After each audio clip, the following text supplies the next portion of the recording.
دو چار آیتیں. اعوذ باللہ من الشیطان الرجیم. بسم اللہ الرحمن الرحیم. ثم اجتباہ ربہ فتاب علیہ وہدی قال اہبطا منہا جمیعا بعضکم لبعض عدو فإما یأتینکم منی ہدی فمن اتبع ہدای فلا يضل ولا يشقى ومن أعرض عن ذكري فإن له معيشة ضنكا ونحشره يوم القيامة أعمى.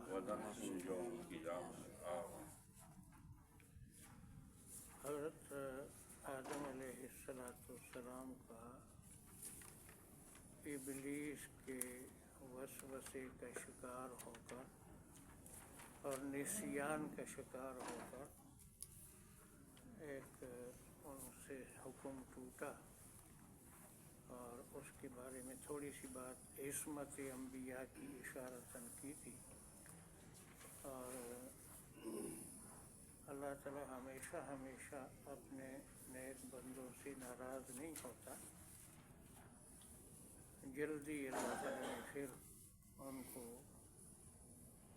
اپنی طرف متوجہ فرمایا، خود ہی کلمات سکھائے اور پھر رحم فرمایا. تو اس کا ذکر ہے ثم اجتباہ ربہ، پھر چنا اس کو اس کے رب نے، فتاب علیہ، اس پر رحم کیا، وہدی، اور رہنمائی فرمائی. یہ جو اجتبا لفظ ہے اس کا مصدر اجتبا ہے. سورہ شورى میں یہ لفظ آتا ہے کہ اللہ یجتبی الیہ من یشاء ویہدی الیہ من ینیب. جس کو اللہ تعالیٰ چاہتا ہے صفت اجتباء عطا فرماتا ہے. اور اہتداء تو سب کے لیے ہے. اہتداء کا معنی ہے اپنی محنت سے، جد و جہد سے، مجاہدے سے آہستہ آہستہ اللہ تعالیٰ کا قرب تلاش کرنا. اور اجتباء اللہ کی طرف سے ہوتا ہے ایک دم انتخاب. استفاء اور اجتباء قریب قریب ہیں، مصطفیٰ اور مجتبیٰ، چنا ہوا. تو مولانا روم نے ان دونوں میں فرق تھوڑا سا اس طرح بتایا: زجتبا گشتند محبوبہ مصیب، دیگراں گشتند یہدی من ینیب. اس آیت کی طرف اشارہ ہے کہ جو محبوب ہیں اللہ کے، ان کو اجتباء کے ساتھ اللہ تعالیٰ یعنی نوازتا ہے، ایک دم اپنے قرب میں بلند درجے پر فائز کر دیتا ہے. اور اہتداء جو ہے وہ انابت، جتنی طلب ہوتی ہے، کوشش ہوتی ہے، آہستہ آہستہ اللہ کا قرب پھر حاصل ہوتا ہے. تمام انبیاء کرام مجتبیٰ ہوتے ہیں، مصطفیٰ ہوتے ہیں. قال اہبطا منہا جمیعا، اللہ نے فرمایا اتر جاؤ جنت سے سارے. بعضکم لبعض عدو، ہمارے بعض کے دشمن ہوں گے. انسانوں کے دشمن ہوں گے، یہ انسان اور شیطان آپس میں دشمن ہوں گے. دونوں معنی ٹھیک ہیں. فإما یأتینکم منی ہدی، اگر تمہارے پاس آئے میری طرف سے ہدایت آسمانی کتابوں اور انبیاء کے ذریعے، فمن اتبع ہدای، جو میری ہدایت کو قبول کرے گا، فلا یضل ولا یشقی، نہ وہ بھٹکے گا نہ محروم ہوگا. یہ حدیث میں معنی آتا ہے لا یضل، دنیا میں گمراہ نہیں ہوگا، لا یشقی آخرت میں جنت سے محروم نہیں ہوگا. ومن اعرض عن ذکری، جو میرے ذکر سے رخ موڑے گا، فإن له معیشة ضنکا، بے شک اس کے لیے زندگی ہوگی تنگ.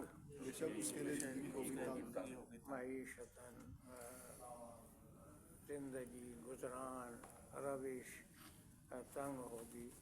رزق کے حوالے سے ویسے یعنی پریشانی، غم اور خیر سے محروم ہونا، یا برزخ میں تنگی ونحشرہ یوم القیامت اعمیٰ، ہم اس کو جمع کریں گے قیامت کے دن اندھا بنا کر، محشر میں یعنی بلائیں گے اندھا ہوگا۔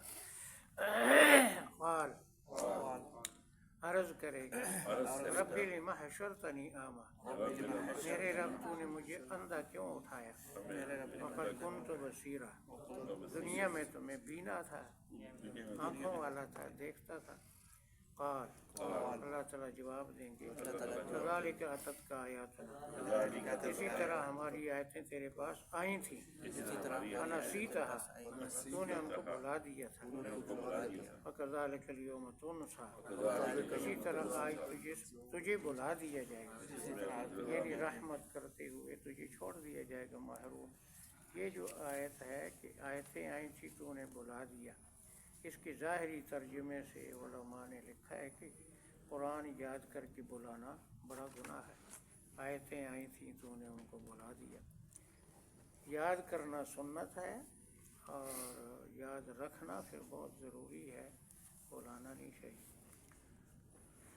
انعام بڑا ہے تو اس کی حفاظت بھی ذرا مشکل ہے، آسان کام نہیں ہے۔